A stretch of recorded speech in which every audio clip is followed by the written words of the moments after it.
This is Duke University. Global trade and environmental justice. Human rights issues are still. The term Ubuntu. The Alien and Sedition Act is making inferential discovery. The importance of an archive. The John Hope Franklin Center. So I sort of broke things down into 4 big points. One is empirical and the other are analytical. The first one I would say, some of this might be obvious, is that the Tunisian Jasmine revolution has fundamentally changed the balance of power regionally. Okay, that balance is now clearly focused on people in relation to their ruling regimes, not regimes in relation to their external sponsors and supporters, themselves primarily driven by their security and economic agendas.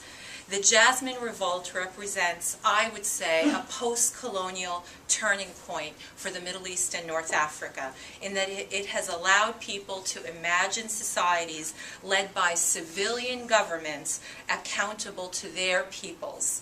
It has broken through a widespread, often immobilizing fear of repressive states, of despondency and pessimism over the degree to which people can transform their own lives and their own societies. That's my first point.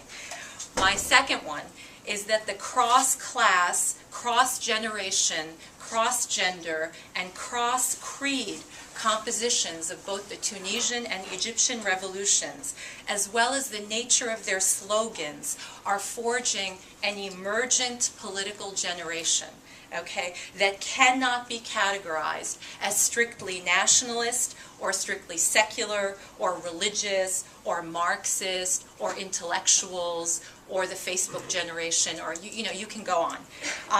The prominent demands have fundamentally insisted on freedom, democracy, and dignity. But these are not the freedom and democracy of neoliberal globalization. Okay, fundamentally, the movements have called for recognition of and resistance to the structural violence and indignities of daily life.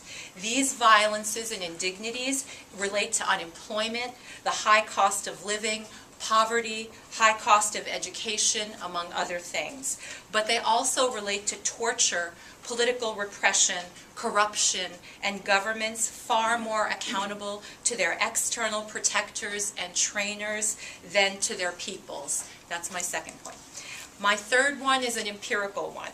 In this sense, we should remember the trigger events. In Tunisia, 26-year-old Mohamed Bouazizi of the Tunisian town of Sidi Bouzid was selling produce from a cart on December 17th. It's kind of amazing, a month and a half ago or something. Bouazizi was a single man who had supported his widowed mother and sibs from the age of 10.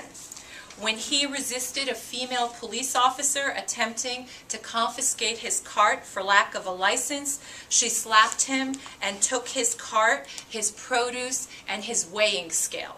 Okay? Bouazizi set himself on fire that afternoon in front of the municipality office. Friends and relatives of his age began demonstrations that lasted and spread. Bouazizi died 3 weeks after his burns, and the Ben Ali regime fell soon after in the second week of January in response to widespread demonstrations.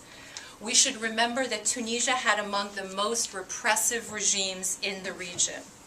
In Egypt, Khalid Said was a 28-year-old who also lost his father as a young man. He had studied computer programming and was sitting in a cyber cafe on June 6, 2010, when local police detectives in Alexandria arrested him and beat him to death in front of many lookers outside. Onlookers. He had videotaped local police dividing up the results of a drug bust, and he posted it online. Pre-existing and new leftist groups and youth groups demanded justice for him and prosecution of the officers involved in the killing. Especially important is the Facebook group We Are All Khalid Said that formed, as well as the April 6th movement. The April 6th Youth Movement is an Egyptian Facebook group started by two young men in spring 2008 to support the long-active and militant textile workers in Al-Mahalla Al-Kubra, an industrial town, who were planning a new strike for improved working conditions and wages on April 6th of 2008. The Facebook group, which includes 70,000 Egyptians, this is before the recent uprisings, many of them intellectuals and longtime activists, was very successful in mobilizing a stay-at-home solidarity strike, and has continued to do political work, as have railway workers, textile workers, and others. These and other groups took advantage and mobilized as they watched what was going on in Tunisia. So they mobilized a new movement. That's what we've seen for the last 7 days. Finally, my fourth and final point, I would say that the events in Tunisia and Egypt have obvious international significance in their potential impact on the military and geostrategic policies of the United States. The long colonial and neo-imperial history of Western governments cultivating and installing pliable regimes amenable to serving their economic and political interests and buying the weapons of the U.S. military-industrial complex, often to buttress their borders, these are the regimes, and garrison and protect themselves from their own peoples, is once again put into stark relief.